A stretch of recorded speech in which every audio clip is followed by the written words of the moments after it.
Hi folks, today we're going to talk a little bit about affidavits. A signed and notarized affidavit. Why do you need it? This would be an affidavit that you would attach to your Lis Pendens that my previous tape recommends that you file on your property. What's in the affidavit? Well, it's actually a collection of evidence that you're presenting for the public record for the world to see. Every single individual's case is different. There are people out there that want to lump all of this foreclosure business into one form that everybody can use. Now, this is where you get your individual attention to your matter, because everybody's claims are different. Was the fraud that we're discussing in the inducement when you signed a contract with the original mortgage broker? Was the fraud that you're complaining about because the lender failed to do the loan bonification that was promised to you? Was the fraud that you're complaining about because the terms of the contract that you agreed to originally, especially on adjustable mortgages, turned out that they changed the terms and didn't tell you? Keep in mind the LIBOR scandal. That would be fraud, and that would be where they artificially increased your monthly payment, claiming that you had agreed in your contract to a higher interest rate, and the adjustable mortgage should not have gone up, but indeed it did. And now we're finding out that Barclays CEO resigned, and they settled I think it was an $837 billion settlement just with the Department of Justice just 3 days ago. You're not going to see any of that money. So that settlement didn't help the individual homeowners. The individual homeowners are on their own, and they have to bring their actions individually. Now, like I said, if you have an attorney and you paid him $5,000, $10,000, $20,000, ask him to file a Lis Pendens. And if you don't, you're going to have to fill out this affidavit to the best of your ability. And you're going to attach it on the back of your Lis Pendens so as the permanent record shows your complaint for the world to see. Not just this month, not just next month, for the next 100 years. Well, actually, it will always be on the record. The County Recorder's Office does not take items off of the record without court proceeding. What's the purpose of that?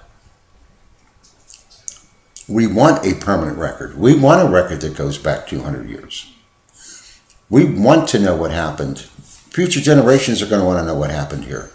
This is your chance to go ahead and tell them what happened. There will be future genius lawyers that will go ahead and litigate and relitigate and relitigate. But let's face it, we'll be dead. You're putting on the record the truth for future generations to see, because there's going to be a cloud on title. There will be purchasers down the line that we may have to pay off your heirs, depending on how this all pretty much pans out.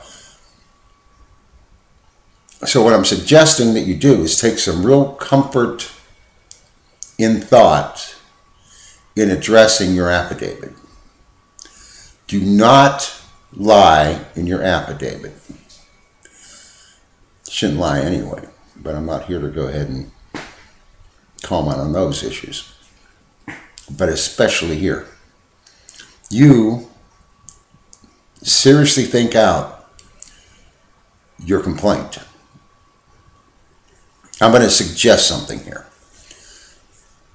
I lost my job is not a matter that anybody is going to be interested in listening to. It's not going to help you. That may be the case, but that's not what this affidavit's for. It's not to get people to feel sorry for you. There's a lot of people lost their jobs. What your affidavit has to point out is the illegal conduct that caused the problem for you and has placed you in the situation that you happen to be in today. Keep in mind, here in California, we have a program for people that have lost their jobs. And the state of California has a fund. They'll pay you payments for a year to your lender. Did you apply?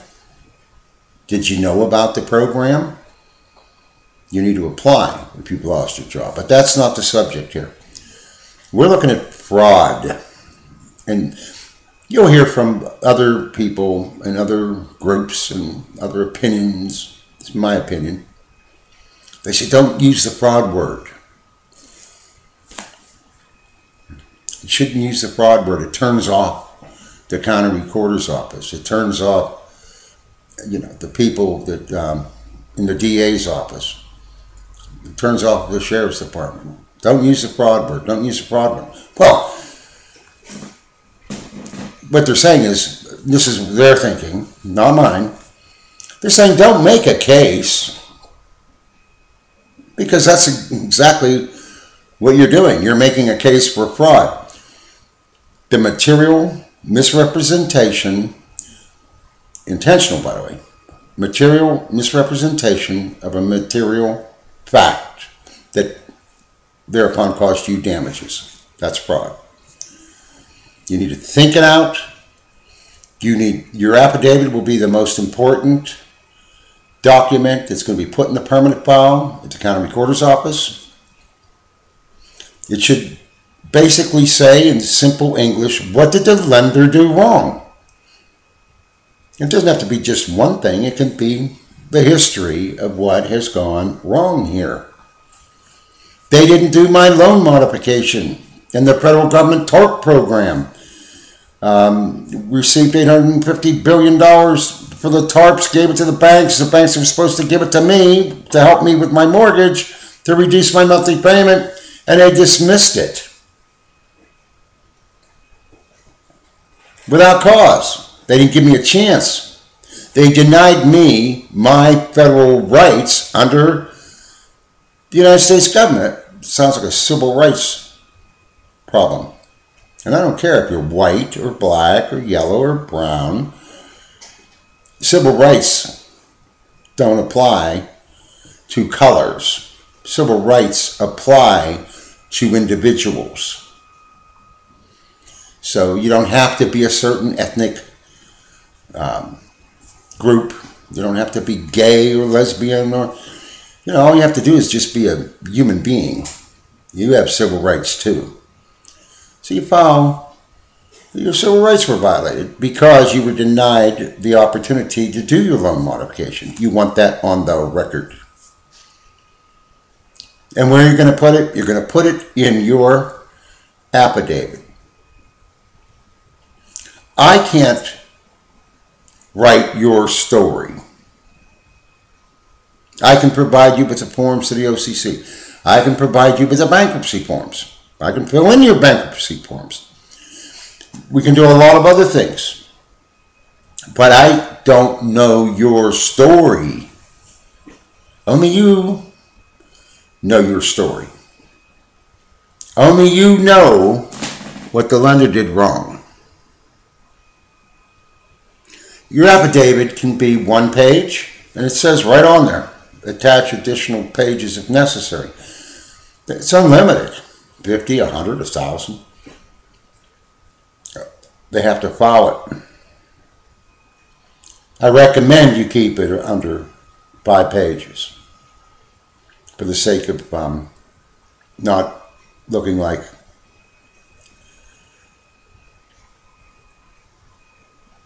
you don't know what you're doing. You try to keep it down, if you could, down to 2 or 3 pages, because if you really want someone to read your story, including the lender, try to keep it succinct, truthful, unemotional, as honest as you possibly can, because you're presenting evidence that you're going to have to back up at some future date. That's where you put the other 1,000 pages. We don't want to clog your case, your initial affidavit, with all the backup documents. There may be 10 million backup documents when this is all over. Keep your affidavit personal, to the point, sharp, concise, real, truthful, and honest. Truth is a complete defense to any allegation. They're the ones that can't defend themselves because robo-signing, on and on and on. So on this affidavit that later we're going to attach to the Lis Pendens, this will be the document that you, even if you have to go to the auction or stand on the courthouse steps at your foreclosure, you make a copy of it and you pass it out to every person there that wants to or thinking about purchasing your property. You'll find that no one will buy it with a Lis Pendens on it. I've done it. I know it's embarrassing. I stood at the auction sale, usually on the courthouse steps. The auctioneer, or foreclosure auctioneer they call them, I walked up and I handed him a copy, and then as I looked around, anybody that was standing there, I handed them a copy. I said, by the way, this is Lis Pendens, this is Lis Pendens, this is Lis Pendens, this is Lis Pendens. And then they're all buzzing to their friends in the background. Hey, we got a Lis Pendens here. Don't bid on that property. You know, it might say lot number 23 or, you know, sale number 832. They should stop 832. Don't go there. That's the power of a Lis Pendens. Plus, it'll be in the county recorder's office. Plus, it'll be in every other document to the sheriff's department, everywhere else you go. So, with this video, foreclosure ammunition, I'm hoping you'll contact me. My email address is rnldonnell@aol.com. The home phone is 909-862-5789. We're located out here in Highland, California. And again, within 3 or 4 more days, I hope, I'll have the workbook completed that I can send to you. If you're interested, email me, let me know you're interested. So, for today, affidavits, why they're important. Thank you. May God bless you, and may God bless America.